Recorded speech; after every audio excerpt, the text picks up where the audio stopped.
Hi, Grayson, Isley, and Atlas.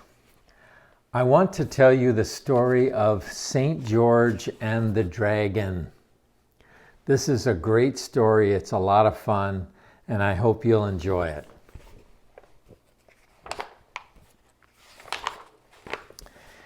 In the days when monsters and giants and fairy folk lived in England, a noble knight was riding across a plain. He wore heavy armor and carried an ancient silver shield marked with a red cross.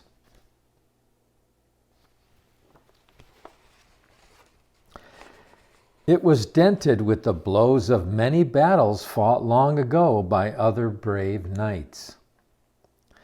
The Red Cross Knight had never yet faced a foe, and did not even know his name or where he had been born.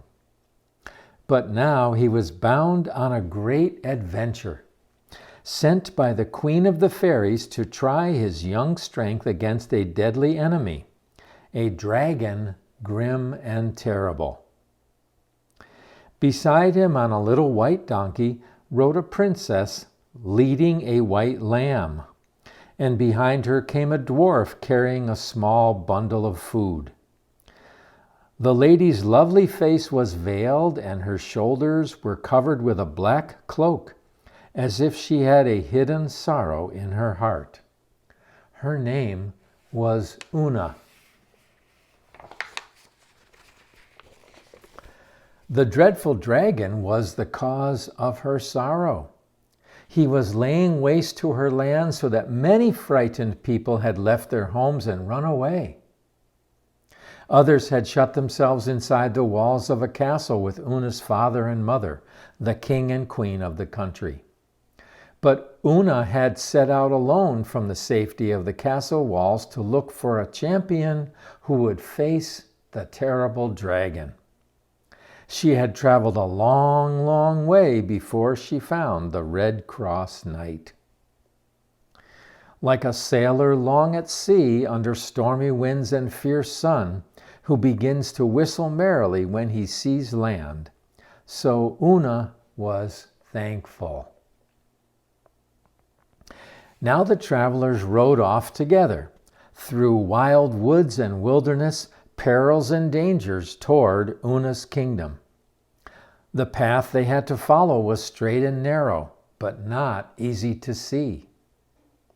Sometimes the Red Cross Knight rode too far ahead of Una and lost his way. Then she had to find him and guide him back to the path.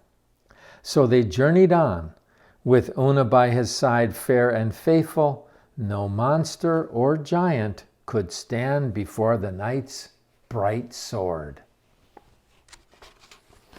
And here's a picture of the three of them on their journey on the straight and narrow way to find and fight the dragon.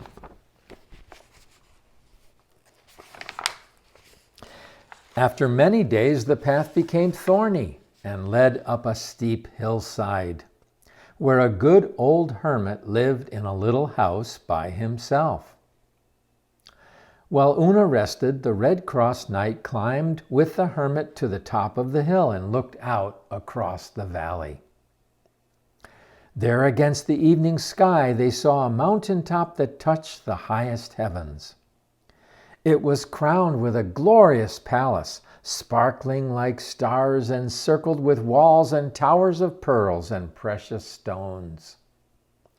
Joyful angels were coming and going between heaven and the high city. Then the Red Cross Knight saw that a little path led up the distant mountain to that city. And he said to himself, I thought that the fairest palace in the world was the crystal tower in the city of the Fairy Queen. Now I see a palace far more lovely. Una and I should go there at once. But the old hermit said, the Fairy Queen has sent you to do brave deeds in this world. That high city that you see is in another world. Before you climb the path to it and hang your shield on its wall, go down into the valley and fight the dragon that you were sent to fight. It is time for me to tell you that you were not born of fairy folk, but of English earth. The fairies stole you away as a baby while you slept in your cradle. They hid you in a farmer's field where a plowman found you. He called you George, which means plow the earth and fight the good fight. For you were born to be England's friend and patron saint, St. George of merry England. Then George the Red Cross Knight returned to Una, and when morning came, they went together down into the valley. They rode through the farmlands where men and women working in their fields looked up and cheered because a champion had come to fight the dragon. The children clapped their hands to see the brave knight and the lovely lady ride by. Now we have come to my own country, said Una. Be on your guard. See, there is the city and the great brass tower that my parents built strong enough to stand against the brassy-scaled dragon. There are my father and mother looking out from the walls, and the watchmen standing at the top, waiting to call out the good news if help is coming. And we will pick this up right here for next time. Have a wonderful night's sleep. I love you very much. You are very, very special to me. Good night.